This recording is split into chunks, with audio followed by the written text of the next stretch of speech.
Hola, ¿cómo están? Muy buenas tardes, mañanas, noches, cualquiera sea la hora que vayan a ver este video, estimadas alumnas, alumnos. Vamos a hacer esta especie de semiclase virtual en la que eh, vamos a tener aquí a mi lado un entrevistado que iba a ser originalmente un invitado a la clase de ADAI. Por motivos lógicos no pudo ir a clases presencialmente, pero yo no quise dejar de hacer esta parte de la clase y entonces hemos venido hasta aquí a entrevistarlo a él. Eduardo Herrera, muchas gracias Eduardo, él es psicólogo, Muchas gracias. colega y amigo, pero acá lo relevante es que sobre todo es colega con mucha experiencia en lo que es trabajo como psicólogo en contextos de vulnerabilidad. Bueno, aquí tengo, no es que esté viendo, no se crea en mi celular que ando viendo el WhatsApp, sino que tengo mis apuntes para poder, mi pauta de entrevista que vamos a hacerle a Eduardo, que nos va a contar un poco de lo que es la intervención en vulnerabilidades, de lo que él ha trabajado y nos va a dar entonces algunas luces que van a ser eh, algunas pistas de relevancia para lo que puede ser también su propia intervención de ADAI. Y bueno, creo que va a servir y va a ser de utilidad en todo caso también para cualquier otro ramo futuro relacionado con lo que es intervención psicosocial. Bueno, Eduardo, gracias por estar aquí y darnos tu tiempo. No, sí, espera. Y quería partir preguntándote, bueno, que nos contaras un poco tu... Espérame un segundito. ¿Me ¿Me das un segundo? Sí, Perdón. Me acordé de una cuestión. Ahí. estamos Y ahora sí, perdón, una cosa técnica. aumentando el brillo. No tenemos ni un brillo. Ahora, Así ya, que ¿qué era lo que hablar de la ahora sí pregunta tenemos que quería brillo. hacer? Sí. Sí, estaban diciendo algunos, ni un brillo esta entrevista, ahora tiene mucho brillo. Sí, muy bien.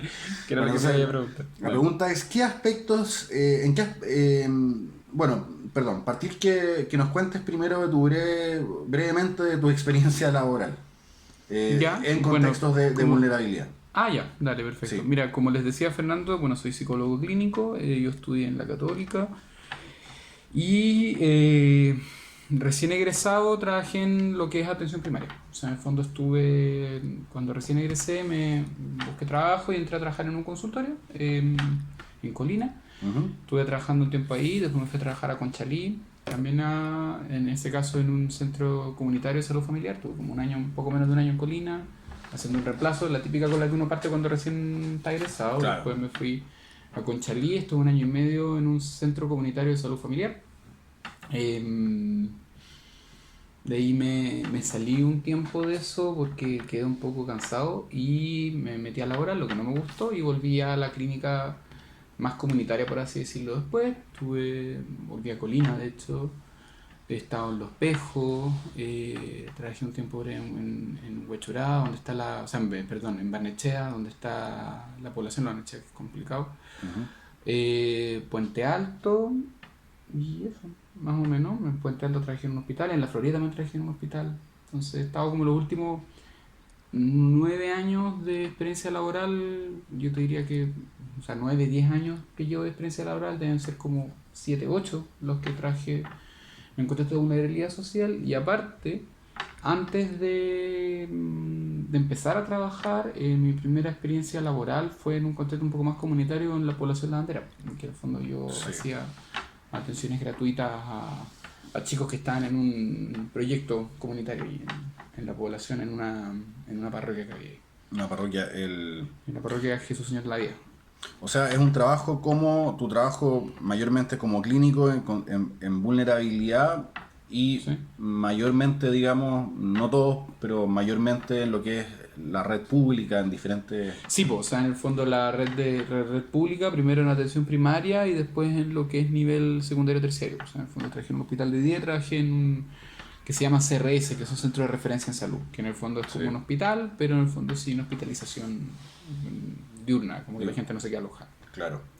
Bueno, conectando a lo mejor esta amplia trayectoria con el ámbito académico, si tú tuvieras que retroceder en el tiempo a la época de ser estudiante, pero tomando en cuenta toda tu trayectoria, mi pregunta es la siguiente. ¿En qué aspectos crees que debiera fijarse un estudiante de psicología ¿Ya? durante su plan de estudio, digamos, durante su carrera? ¿En qué asignaturas, en qué contenidos, en qué cosas que se le enseñan a un estudiante en los 5 años de carrera? ¿en qué cosas de esas debiera fijarse mayormente para salir bien formado en lo que es el trabajo en contextos de vulnerabilidad?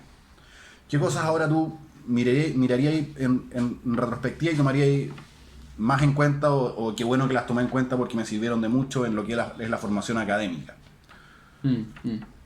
O sea, claro, ahí yo te lo respondería desde dos lados, porque en el fondo por una parte está lo que un alumno tendría que prestar más atención, que es un poco lo que me estás preguntando tú, pero también yo tengo una crítica respecto en el fondo qué es lo que los modelos académicos le están prestando atención. Le falta, en el fondo claro. lo que falta.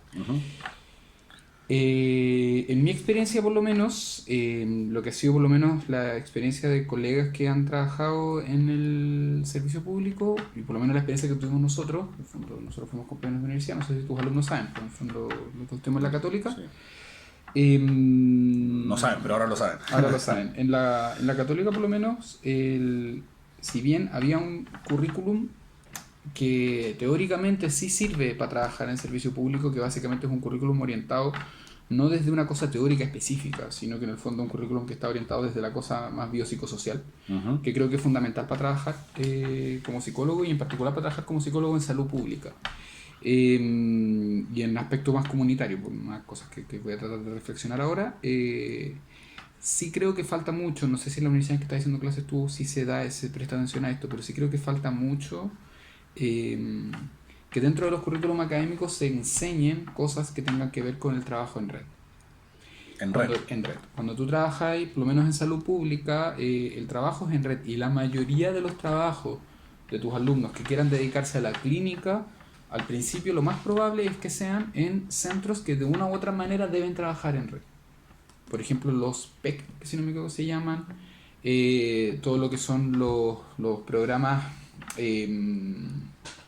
intensivos y moderados para consumo de drogas, lo que tienen que ver con todos los programas que son financiados tanto por el Ministerio de Salud como por el Ministerio del Interior, que tienen que ver con prevención de consumo de drogas y alcohol, o los que tienen que ver con prevención del delito, los que tienen que ver con reinserción, el trabajo en cárcel, asimismo como el trabajo, por ejemplo, muchos psicólogos que egresan trabajan como una mezcla entre psicólogo escolar, psicólogo educacional, psicólogo clínico dentro de liceos y colegios, muchas veces públicos, los que trabajan en los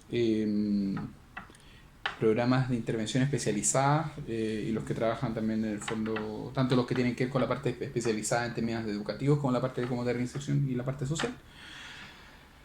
La experiencia que tuve yo por lo menos es que nadie te enseña que existe eso y nadie te enseña cómo funciona. Y en el fondo lo aprendí, por lo menos en la práctica, lo aprendí en la calle, por así decirlo, lo aprendí en terreno. Y la verdad es que sí se podría enseñar. Entonces, por ponerte un ejemplo, como que en el fondo no sé si me estoy alargando mucho. No, está bien. En el fondo, ahí tú me vas diciendo si estoy alejándome de lo que tú me quieres preguntar, pero en el fondo, por ejemplo, como una autodevelación, que la mayoría de la gente cuando hago esta autodevelación se ríe porque es como más o menos evidente, o sea, no sé si se ve a través del video, pero nosotros vivimos en una ciudad, en una sociedad que es Chile, que es súper segregada, ¿sí? Y yo tengo ojos claros, entonces la gente cuando me ve yo les digo, no, yo vengo de un nivel socioeconómico más o menos medio alto, y la mayoría de los alumnos cuando les digo eso se matan de la risa porque en el fondo es como muy evidente, y la mayoría de los pacientes cuando hemos hablado de esos temas también se ríen porque es como muy obvio, ¿sí? Entonces, yo cuando era chico, yo cuando era adolescente no me atendí en el sistema público. Entonces, muchos de los colegas que yo conozco que saben cómo funciona el sistema público saben porque también lo vivieron como pacientes. ¿Cachai? De la gente con la que, claro, porque fueron usuarios, ¿cachai? Entonces, mucha de la gente que cuando entra a trabajar en salud sabe cómo funciona a partir de su experiencia como usuario del sistema de salud, pero no porque se lo hayan enseñado, ¿sí? Y hay algunas cosas, algunos elementos que yo creo que sí serían importantes que se enseñen. Por ejemplo, a nosotros, no que yo recuerde por lo menos, no había un ramo obligatorio en que en el fondo nos explicaran cómo funciona el sistema de salud, los niveles primario, secundario y terciario.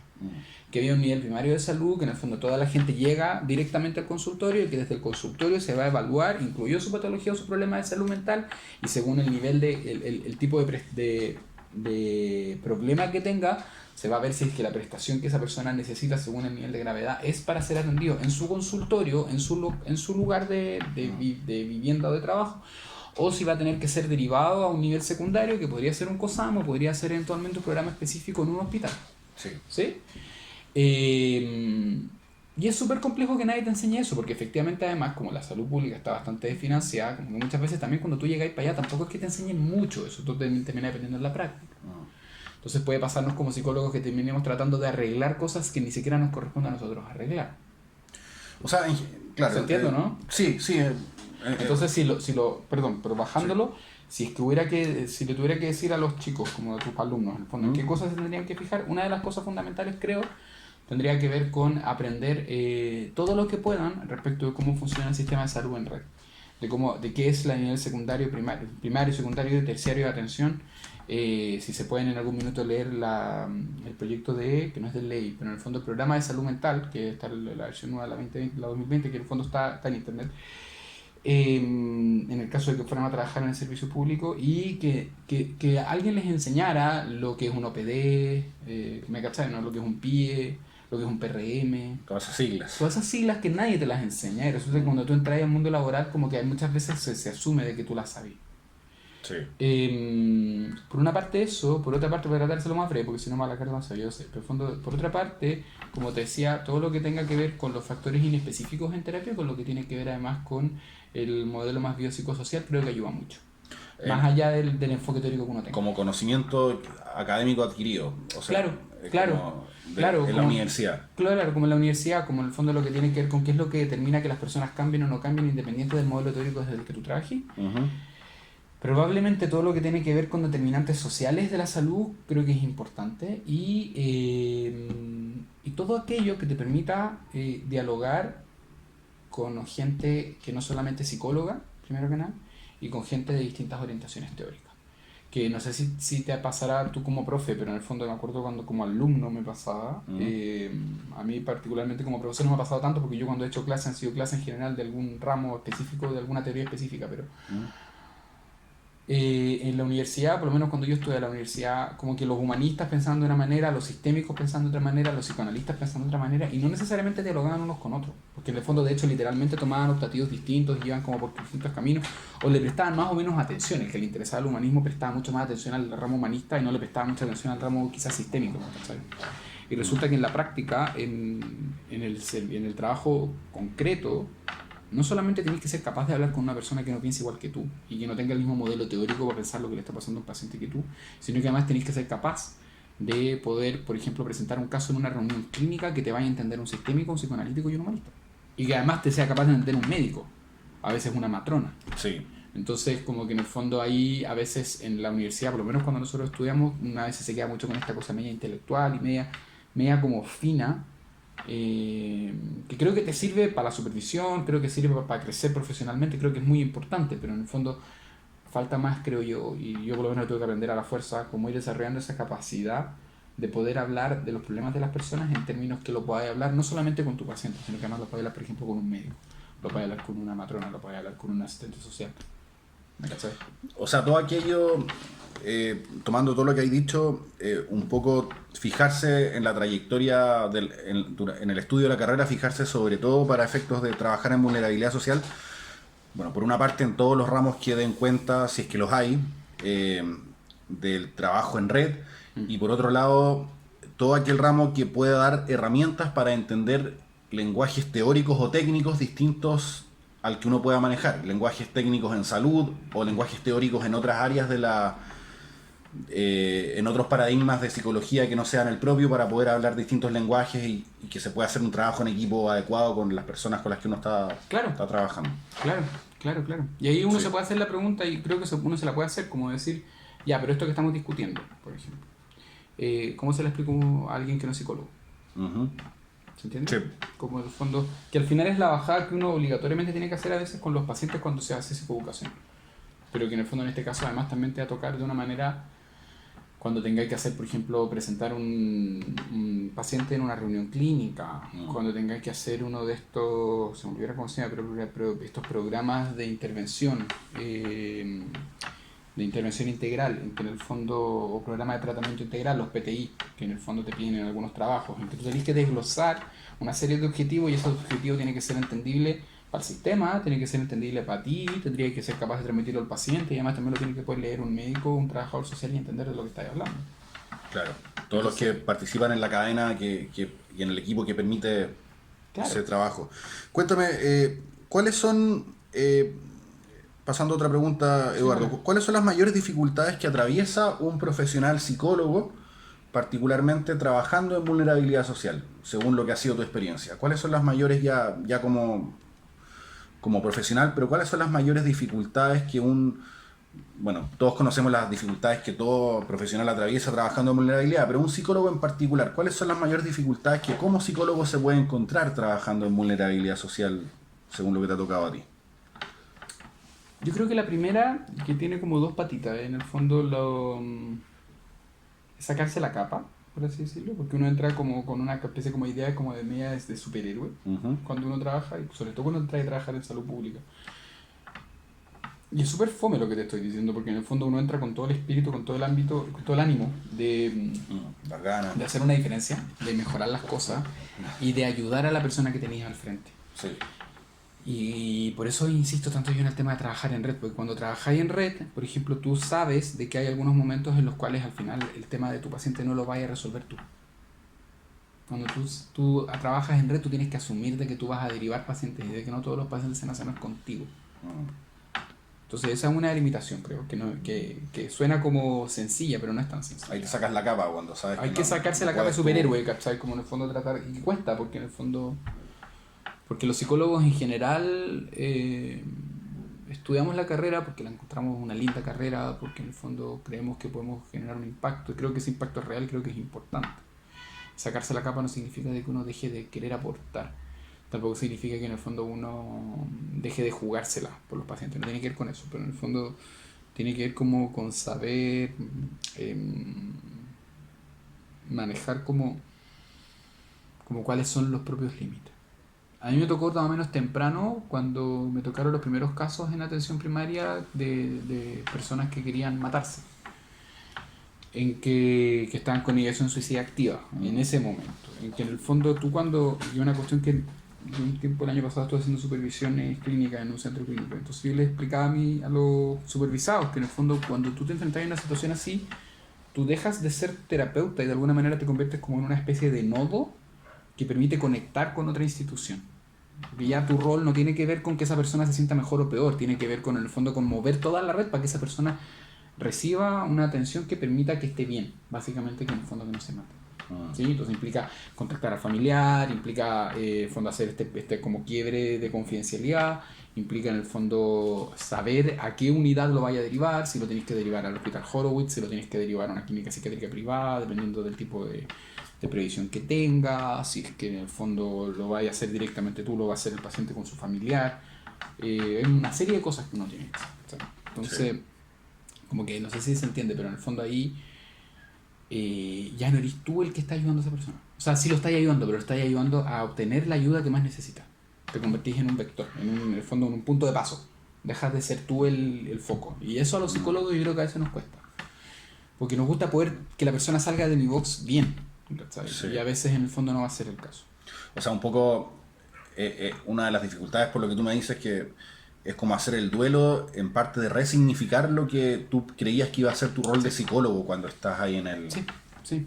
Y lo que te dijeron en la universidad que iba a hacer, que a veces los profes también se equivocan en eso y no tienen tanta calle. No, y a veces la misma ideología de lo que uno quiere hacer, ¿cachai? Por ejemplo, un ejemplo que te daba al principio. Efectivamente yo conozco muchos colegas que entraron y no solamente psicólogos, asistentes sociales, médicos, que entraron a trabajar en atención primaria porque querían generar una diferencia, porque en el fondo lo vivieron, vivieron las listas de espera, vivieron un montón de cosas que no les gustaron, entonces lo quieren cambiar.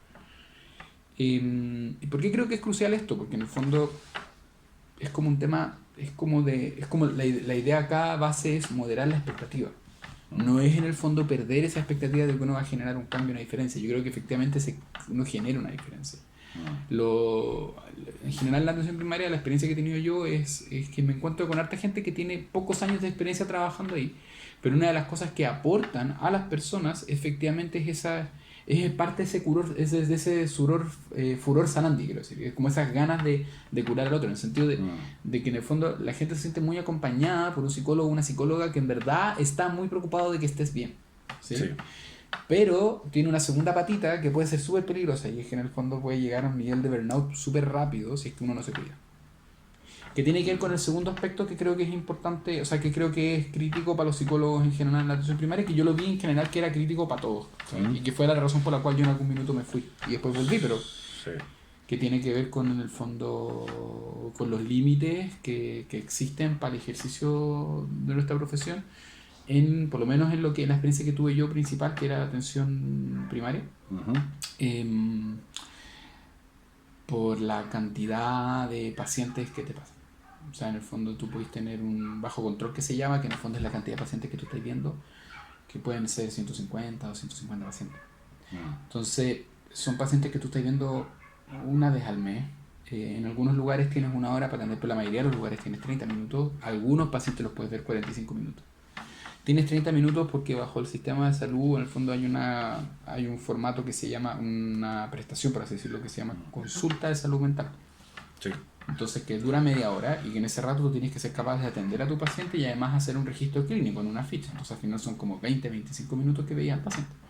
Y por la alta carga de personas, porque tenéis un psicólogo para una cantidad gigantesca de gente, no da para verlos más de una vez al mes. A veces los ves una vez cada mes y medio. Y hay personas que tienen problemas más o menos graves. Sí. Entonces, eso se convierte en una limitación súper importante porque también es frustrante para uno, porque los que hayan hecho alguna práctica o prepráctica probablemente ya se darán cuenta de que las personas recién empiezan a entrar en lo realmente importante para ellos cuando ya hay como 40 minutos.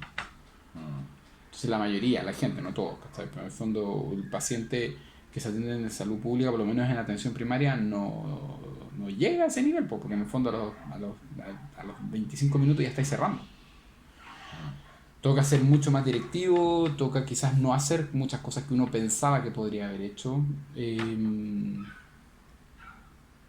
También está el riesgo de no hacer bien el trabajo precisamente por lo mismo. Creo que es un riesgo real.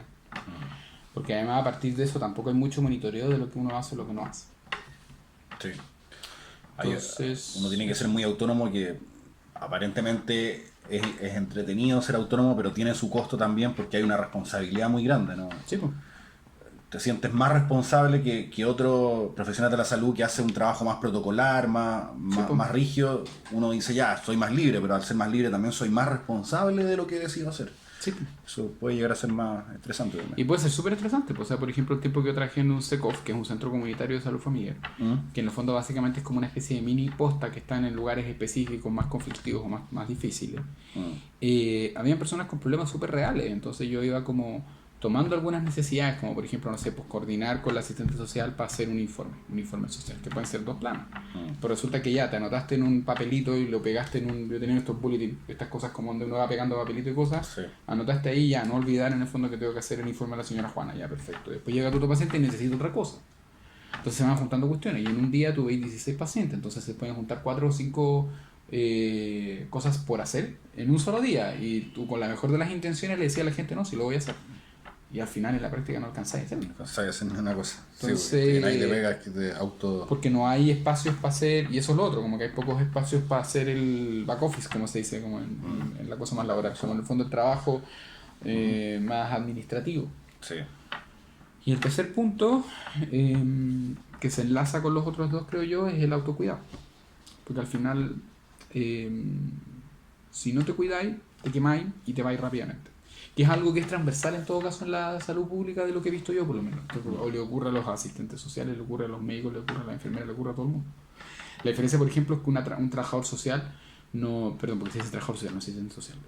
Un trabajador social en general, no siempre, pero muchas veces sí va a ir haciendo carrera ahí porque no tiene tanto trabajo en lo privado. La gracia que tenemos los psicólogos, y depende, pero en el fondo muchas veces nos podemos reinventar y podemos hacer otras cosas. O sea, yo, por ejemplo, ahora la mitad de mi ingreso tiene que ver con consulta.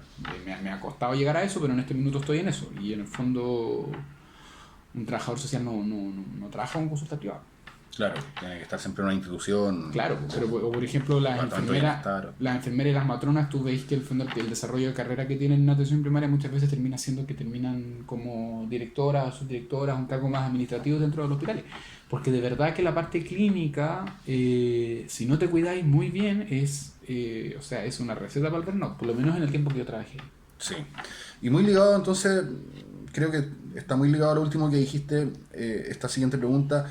¿Cuáles son a tu juicio los mayores errores en los que puede incurrir un profesional psicólogo, una ¿Ya? profesional psicóloga, ¿Ya? a la hora de intervenir en vulnerabilidad social? ¿Cuáles son los mayores errores en los que se suele incurrir y que hacen que la intervención no salga buena por diferentes motivos o que uno sienta que no se queme, como el burnout? Bueno, ¿cuáles son los mayores errores? Sí, sí. Uno es el tema del burnout, como en el fondo de no cuidarte, de no tomar medidas y de no, como para cuidarte tú mismo, que tiene que ver, por ejemplo, con que tengáis tus espacios de autocuidado, que tú salgáis del trabajo. Una de las cosas buenas, por ejemplo, que tiene trabajar, por lo menos la experiencia que tuve yo, de trabajar en atención primaria o en un consultorio, en un COSAM o lo que sea, es que en general entras muy temprano, pero sales más o menos temprano y hay como una cosa como de que entráis y salís y como que no te lleváis pegado para la casa. Por ejemplo, la atención primaria es tanta. Yo cuando recién entré como que dije, ya, pero ¿cómo lo hacen como para analizar los test que pasan y qué sé yo? Me explicaron, o sea, nosotros apenas aplicamos test psicológicos acá porque a veces hacemos dibujos, pero tampoco es que los llevemos y los analicemos con detalle porque no hay tiempo. Y es tanta la gente que no alcanzáis. Entonces, lo bueno que tiene en ese sentido ese tipo de trabajo es que tú termináis, por ejemplo, a las 5, en general era a las 5, a las 4 los viernes, y en el fondo entráis a las 8 si entráis temprano, pero en el fondo salía a las 5 y no te lleváis pegado para la casa. Pero uno a veces igual se puede ver tentado de llevarse pegado para la casa, en el fondo de llevarse, no sé, como, o sea, de ponerse a analizar cosas en fuera, qué sé yo, y como que creo que no es una muy buena práctica porque nadie te lo está pagando y porque en el fondo no hay instancias para. Entonces los límites en ese sentido que uno pone, lo mismo con los límites con otros, ¿sabes? O sea, una cuestión importante es eso, lo autocuidado. La otra, pensar que la respuesta la tenés tú, ¿sí? Pensar que tú le vas a resolver el problema a la gente. Es otro grave error que es un grave error que ocurre muchas veces, porque muchas veces al final puedes terminar siendo iatrogénico en la medida en que, por ejemplo, literal, claro, el COSAM quizás no va a tener, no necesariamente van a ser psicólogos más preparados que tú, no necesariamente, a veces sí, pero no necesariamente.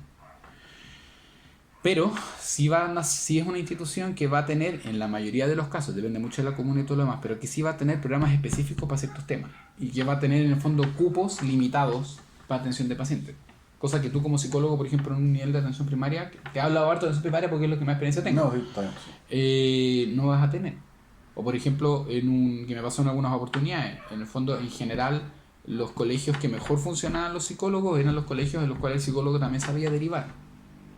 Una profe que nosotros tuvimos, yo creo que no, tú no la tuviste como profe, la María Inés Pesqueira, la dueña del centro MIP. Sí, no. Ella alguna vez dijo que, y siempre me quedó esa cuestión, ella dijo que en el fondo muchas veces una muy buena intervención, o a veces la mejor intervención, es una derivación. Los psicólogos a veces se nos olvida eso, lo importante que es derivar. Y en salud pública eso es fundamental. En todos los niveles, o sea, siento que traje lo que traje, como saber de que hay cosas que no necesariamente vaya a poder resolver tú. Sí. Y dentro de eso, que está como emparentado, creo yo, es a ver, te lo planteo de la siguiente manera, y no sé si va a sonar pesado o no, pero en el fondo una cosa que yo una vez escuché que diferenciaba a algunos psicólogos para la gente que quiere seleccionar y qué sé yo, más que la formación que sean, no sé, o por ejemplo, o que el modelo teórico, es que en el fondo es importante que los psicólogos cuando entran a trabajar en un lugar sean capaces de no creer que tienen la respuesta para todo, que no creer que saben. Esto que suena, es que es un poco abstracto quizás de explicar, pero en el fondo hay mucho colega recién egresado que está seguro de que está haciendo las cosas bien y que está seguro que sabe muy bien lo que está haciendo. Bien, excesivamente empoderado. Exacto. Entonces está muy bien estar empoderado, está muy bien tener confianza en lo que tú crees. Hay una frase de un autor que a mí me gusta harto que dice que parece que es un dicho, que dice que la duda sobre uno mismo, ¿cachai? La desconfianza sobre las propias habilidades y las propias capacidades es una muy mala, ¿cómo es claro, es una buena sirvienta, pero es una mala ama. ¿A qué se refiere con eso? Tener cierto grado de duda, de cuestionamiento de que tú estás haciendo bien o mal las cosas sirve. Si eso te domina y es lo único que te mueve, es negativo. Si es que estás todo el rato desconfiando de cada cosa que haces, es negativo. Pero si no tienes ninguna duda de que lo que estás haciendo está bien o está mal, también es un problema. ¿Sabes? Y desgraciadamente uno muchas veces ve eso. Yo creo que eso va más allá de una cosa generacional, porque eso igual se veía cuando nosotros recién egresamos y nosotros no somos tan... O sea, igual somos de la generación millennial, pero no tanto. Sí. Pero hay un tema con eso, en el fondo como con saber, con asumir o con entender de que en el fondo tú no sabes todo, de que tú no tienes las respuestas para todas las cosas, y que cuando hay una otra persona que te está diciendo algo distinto a lo que tú pensáis, más vale que seas capaz de parar, escuchar y decir ya, ok, ¿qué es lo que esta persona me está diciendo? ¿Será que estoy equivocado yo? ¿Será que estoy equivocada yo? Como que creo que eso es muy importante, porque si no, se generan diálogos de sordo, primero que nada. Segundo, porque en el fondo si no y esos diálogos de sordos con otros profesionales y también a veces con tus pacientes, que a veces están diciendo cosas y tú decís, no, esto no es así. Entonces como que esos son los aspectos que creo yo que pueden ser como... Pueden ser errores en los que... Errores en que la gente frecuentemente ocurra. Finalmente preguntarte, Eduardo, para ir terminando la entrevista, ¿cómo catalogarías tú una intervención psicosocial? ¿Ya? O una intervención psicológica en vulnerabilidad? ¿Cómo la catalogarías de exitosa? O sea, ¿qué tiene que ocurrir? ¿Cuáles son los aspectos básicos que a tu juicio tienen que darse para que una intervención psicológica en vulnerabilidad social o psicosocial sea a tu juicio exitosa? ¿Haya sido algo que se hizo bien y que... ¿No estáis pensando en una intervención más individual o comunitaria, como una cosa más grupal, o sea, o comunitaria como de todo el conjunto, o individual, o cualquiera? Idealmente, bueno, es un poco más comunitario lo del curso, pero también creo que podría ser pertinente lo individual, lo clínico, porque creo que pueden tener aspectos comunes. Sí.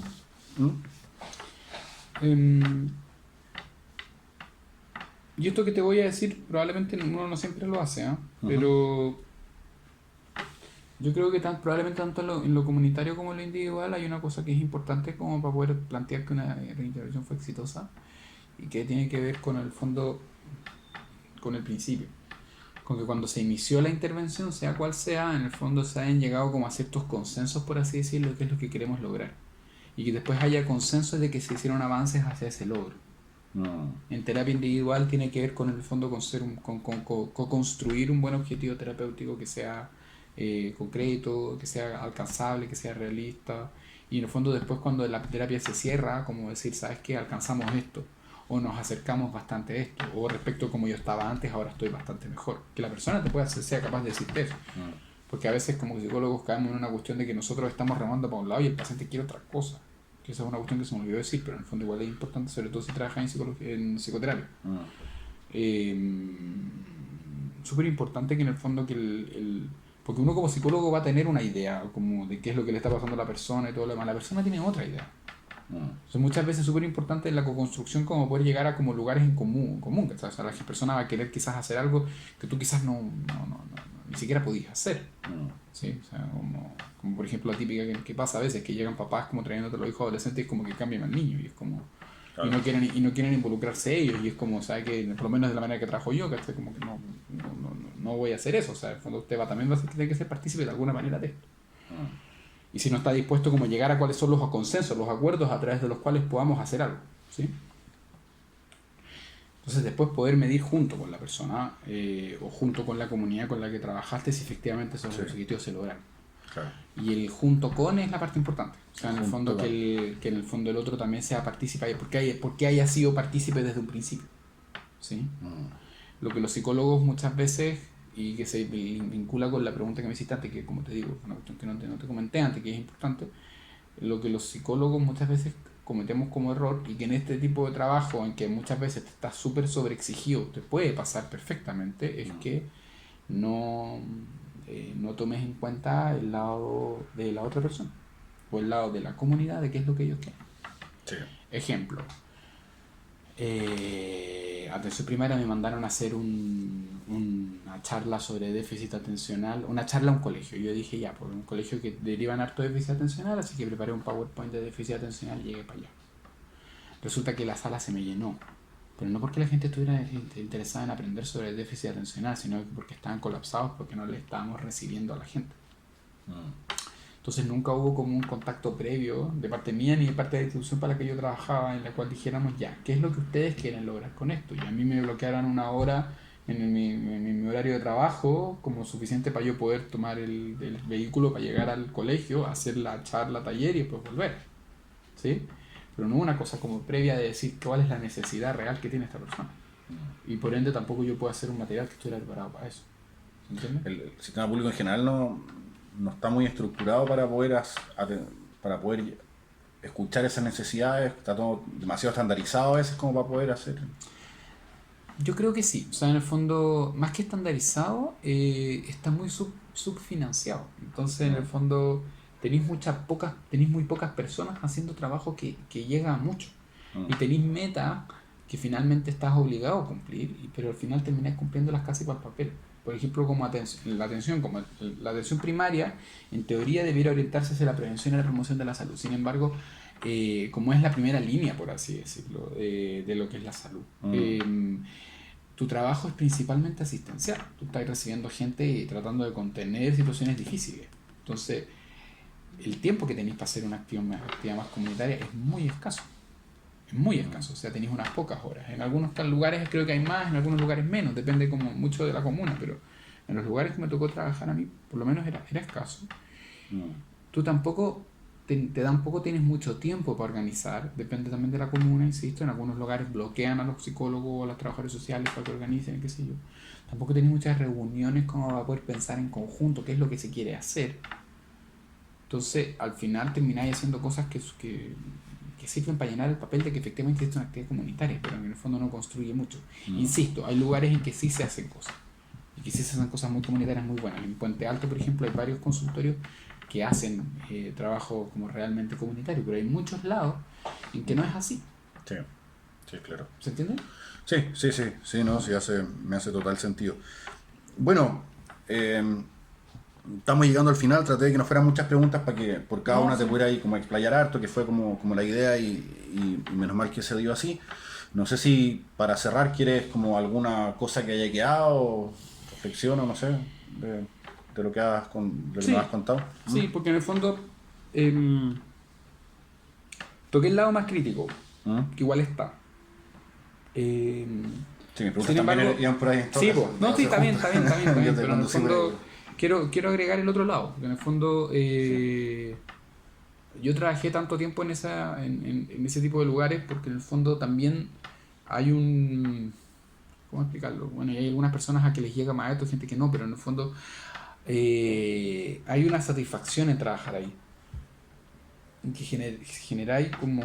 De partida empezáis a generar lazos. Es muy bonito el trabajo en salud pública, porque en el fondo tú, sobre todo en atención primaria, a mí me gustaba mucho, porque eres como, yo siempre le decía a alguna gente, como que te convertís casi como la señora del kiosco, por así decirlo, como la persona que la gente conoce, ¿sí? Entonces te pasa, por ejemplo, la gente que trabaja ahí mismo, es complejo cuando trabajas en tu misma comuna, porque a veces tú puedes salir al supermercado y te encuentras con gente, o sea, en el fondo a mí me pasaba cuando trabajaba en algunos lugares en que, no sé, pues si después del trabajo tenía que ir a un supermercado, o a la hora de almuerzo tenía que salir un segundo a hacer algún trámite, muchas veces me encontraba pacientes, a veces me encontraba pacientes en el paradero cuando estaba volviendo para mi casa, y la gente como que se alegra de verte, como que hay una cosa, sobre todo, bueno, por lo menos cuando eres un psicólogo que en el fondo es más o menos amoroso, claro, que sé yo, ¿cachai? Como en el fondo no se hace en todos lados, pero tiene una parte muy bonita en ese sentido. Si bien en la atención a nivel primario hay pocos espacios como para poder pensar como juntos, que me encantaría que hubiera más. Hay reuniones, pero son muy limitadas. En el fondo tenéis muchas cosas que ver en poco tiempo, entonces es poco lo que uno puede hacer como de pensar muy clínicamente las cosas. Igual hay,